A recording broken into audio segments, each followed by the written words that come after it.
अगर आप यूपीएससी 2025 के फॉर्म को पढ़ने के बारे में सोच रहे हैं, तो आपको पता होना चाहिए कि इस बार यूपीएससी ने अपने रूल्स के अंदर काफ़ी ज़्यादा बदलाव किया है और कास्ट सर्टिफिकेट को अपलोड करने में भी कुछ बदलाव हुए हैं। पहली बात, पहले यूपीएससी सिर्फ कास्ट सर्टिफिकेट को मांगता था, उसके सिर्फ सीरियल नंबर को मांगता था, जो आपके कास्ट सर्टिफिकेट के जो नंबर है वो मांगता था। इस बार यूपीएससी कास्ट सर्टिफिकेट के पीडीएफ को मांगेगा, जो आपके ओरिजिनल सर्टिफिकेट की पीडीएफ है वो यूपीएससी मांगेगा। तो इस बात को आप थोड़ा सा ध्यान रखिएगा। मैं आपको बेसिकली जो रूल्स है उसको एक बार के लिए बता देता हूँ। वैसे एक लॉन्ग वीडियो मैं आपको बना के दूंगा जहाँ पे मैं आपको बताऊंगा कि कैसे इन सर्टिफिकेट को यूज़ करना है, और साथ में इसके अंदर एक रूल्स है कि जो सेंटर की जो लिस्ट है उसके नंबर को कैसे निकालना है वो भी मैं आपको उस लॉन्ग वीडियो में बताऊंगा। ये बेसिकली एक शॉर्ट वीडियो जहाँ पे शॉर्ट में अपडेट में हम बताएंगे। सबसे पहली बात, रिजर्वेशन का फायदा मिलेगा किस किस को? जो व्यक्ति एसटी से है, जो व्यक्ति एससी से है, जो व्यक्ति ओबीसी से है, और जो ओबीसी में नॉन क्रीमी लेयर से है। अब बात रहती है कि नॉन क्रीमी लेयर का मतलब क्या है। नॉन क्रीमी लेयर का मतलब है जिस व्यक्ति के पेरेंट्स ग्रुप ए या फिर ग्रुप बी सर्विस में नहीं है और जिसके पेरेंट्स की इनकम 8 लाख से कम है, वही व्यक्ति नॉन क्रीमी लेयर का हिस्सा होंगे। ध्यान रखिए, आपके पापा या फिर मम्मी ग्रुप ए या फिर ग्रुप बी की सर्विस में नहीं होने चाहिए और आपकी इनकम 8 लाख से कम होनी चाहिए, तभी आप ओबीसी नॉन क्रीमी लेयर का हिस्सा बन पाएंगे। साथ में ईडब्ल्यूएस के भी सेम रूल है, बट ईडब्ल्यूएस में आपके पेरेंट्स की इनकम नहीं, आपके फैमिली की इनकम गिनी जाती है, यानी कि आपकी इनकम भी उसमें इंक्लूडेड रहेंगी। पर खैर, अब तो स्टूडेंट है, आपकी इनकम होगी भी नहीं, बट एक बार के लिए बता दिया। तो ईडब्ल्यूएस के लिए 8 लाख से कम इनकम होनी चाहिए। साथ में आपका जो घर है वो 100 स्क्वायर फीट से कम का होना चाहिए। आपके पास में 5 एकड़ से ज़्यादा जमीन नहीं होनी चाहिए। इस बात को आपको मोटा मोटी तौर पे ध्यान रखना है। ये सर्टिफिकेट को बनाने का बेसिक रूल है। अब यहाँ पे कंफ्यूजिंग एरिया, मैं सिर्फ उसको समझाने की कोशिश करूंगा, क्योंकि कास्ट सर्टिफिकेट हर स्टेट में वेरी करता है। कैसे करता है उसकी बात समझिए।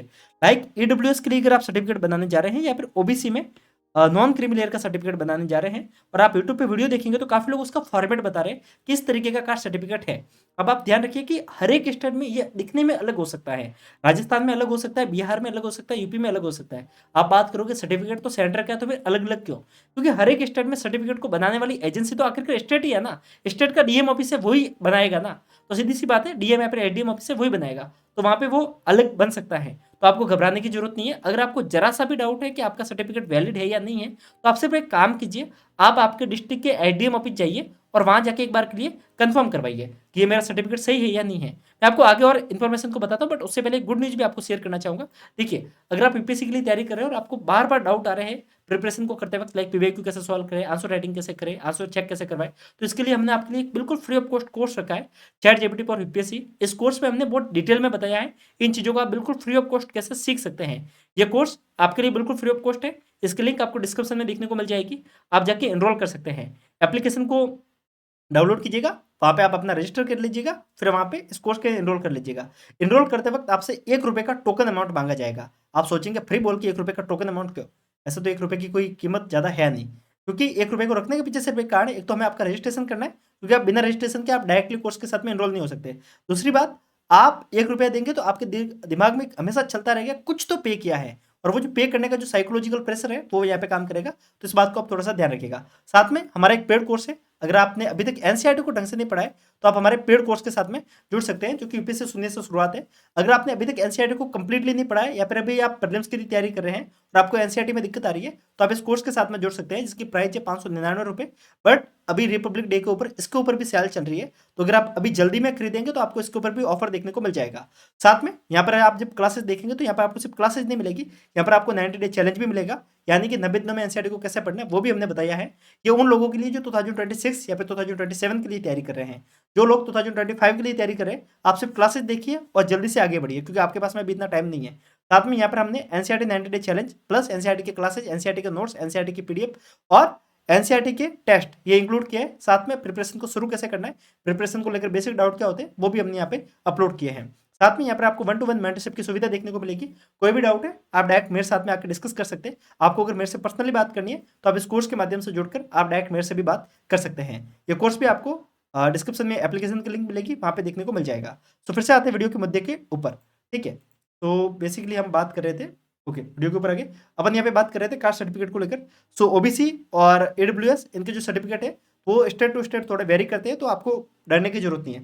साथ में जो एससी एसटी का सर्टिफिकेट होता है उसको हर साल रिन्यू करवाने की जरूरत नहीं होती, वो एक बार बन जाता है, काम हो जाता है। साथ में एक डाउट ये भी था, काफ़ी लोग ऐसे हैं जो स्टेट में ओबीसी में आते हैं पर सेंटर पे जनरल में आते हैं, या फिर कुछ लोग ऐसे हैं जो स्टेट में जनरल में आते हैं और सेंटर में ओबीसी में आते हैं। तो इस बात को ध्यान रखिएगा, एक बार के लिए कंफर्म कीजिएगा क्या आपकी जाति सच में सेंट्रल लेवल पे ओबीसी में आती है या नहीं आती है, तभी आप सर्टिफिकेट को बना पाएंगे। और सर्टिफिकेट को बनाते वक्त इस बात को ध्यान रखिएगा, आपका सर्टिफिकेट एसडीएम ऑफिस से बनेगा। अब काफी लोग बोलेंगे कि मेरे सर्टिफिकेट के ऊपर तहसीलदार के साइन है, तो चल जाएगा क्या? फिर बता रहा हूँ, सर्टिफिकेट में वेरी कर रहा है स्टेट टू स्टेट रूल, तो हो सकता है कि यहाँ पर आपके तहसीलदार के साइन हो, तहसीलदार के साइन हो सकता है यहाँ पे एडीएम ऑफिसर के साइन हो सकता है डीएम ऑफिसर के भी साइन हो। डीएम ऑफिसर के तो यूजली मिलेंगे नहीं, एडीएम एडीएम के भी साइन मिल सकते हैं। तो इस बात को आप ध्यान रखिएगा। अगर आपको जरा सा भी कंफ्यूजन है कि मेरा सर्टिफिकेट सही है या नहीं है, कुछ मत कीजिए, किसी से भी मत पूछिए, आप सीधा एडीएम ऑफिस भागिए, वहाँ पे जो व्यक्ति मिलता है उसको सर्टिफिकेट दिखाइए और बोलिए क्या ये मेरा सर्टिफिकेट इस स्टेट का मैं बिलोंग करता हूँ और मुझे सेंटर का सर्टिफिकेट है या नहीं है, कि ये सेंटर के लिए वैलिड है या नहीं है, वो आपको देख के बता देगा। साथ में आपको डाउट आ रहा है कि कैसे बनाना है, मेरे से पूछने की जरूरत नहीं है, यूट्यूब पे वीडियो देखने की जरूरत नहीं है, जितना देखेंगे कंफ्यूज होंगे। सबसे बेस्ट आप अपने नियरेस्ट साइबर कैफे पे जाइए, क्योंकि उस व्यक्ति का काम ही ये है कि उसके एरिया के सर्टिफिकेट को बनाना है, तो वो व्यक्ति आपको अच्छे से बताएगा। साथ में अगर आप दिल्ली में रह रहे हैं और या फिर आप किसी भी अपनी स्टेट की राजधानी में रह रहे हैं, तो ध्यान रखिएगा आपका सर्टिफिकेट आपका लोकल जगह से बनेगा। ऐसा नहीं कि आप जहाँ रह रहे हो वहाँ पे बन जाएगा, आप जहाँ से बिलोंग करते हो वहाँ से बनेगा। तो आप अपने लोकल जगह से सर्टिफिकेट बनाएगा, कहीं और जाएंगे तो फालतू में टाइम वेस्ट करने का मतलब नहीं है। तब आप बोलेंगे कि मुझे क्या दिल्ली से घर जाना पड़ेगा, आपको जाने की जरूरत नहीं है, आपके किसी फैमिली मेंबर को बोलिए वो आपका बनवा देगा। और सर्टिफिकेट बनाने में बहुत सारे डॉक्यूमेंट्स की नीड होती है, कंफ्यूजन होता है, क्या कीजिए ई मित्र वाला, जिसको हम राजस्थान में ई मित्र बोलते हैं, इसको यूपी में जन सेवा केंद्र बोलते हैं और बाकी जगह पे साइबर कैफे बोलते हैं। तो आप उसके पास जाइए, जो व्यक्ति यही काम करता है उसको बोलिए कि ये सारा मेरा मामला है, मुझे सर्टिफिकेट की नीड है, जल्द से जल्द मुझे बना के देना है।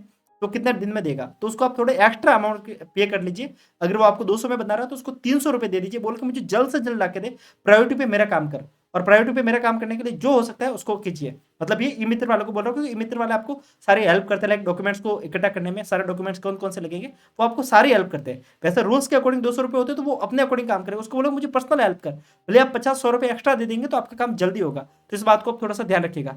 मैं आपको रिश्वत देने की बात नहीं कर रहा हूँ, ये रिश्वत नहीं है। वो व्यक्ति अगर आपका काम प्रायोरिटी पे करेगा तो सीधी सी बात है वो कुछ एक्स्ट्रा डिमांड करेगा, और वो व्यक्ति प्राइवेटली काम कर रहा है। साथ में इस बात को भी ध्यान रखिएगा, आपका जो सर्टिफिकेट बनेगा वो हर साल रिन्यू होता है, ओबीसी और ईडब्ल्यूएस का। अब कंफ्यूजन नहीं रहता कि रिन्यू का मतलब क्या है। अगर आप ओबीसी या फिर ईडब्ल्यूएस का सर्टिफिकेट लगाने वाले हैं तो सिंपल सी बात ध्यान रखिएगा, अगर आपका सर्टिफिकेट 1 अप्रैल 2024 इसके बाद में कभी भी बना हुआ है तो आपका सर्टिफिकेट वैलिड होगा, 1 अप्रैल 2024। इस बात को ध्यान रखिएगा, ठीक है। अब कंफ्यूज होने की जरूरत नहीं है। बाकी अगर आपको कोई भी डाउट है तो आपको नीचे नंबर देखने को मिल जाएंगे, आप डायरेक्ट बात कर सकते हैं। और बाकी एप्लीकेशन को डाउनलोड कर लीजिएगा। पर्सनली आपको मेरे साथ में बात करनी है तो आप उस कोर्स के साथ में एनरोल होकर आप मेरे से बात भी कर सकते हैं। तो मिलते हैं ऐसे वीडियो के साथ में, तब तक के लिए नमस्कार, जय हिंद।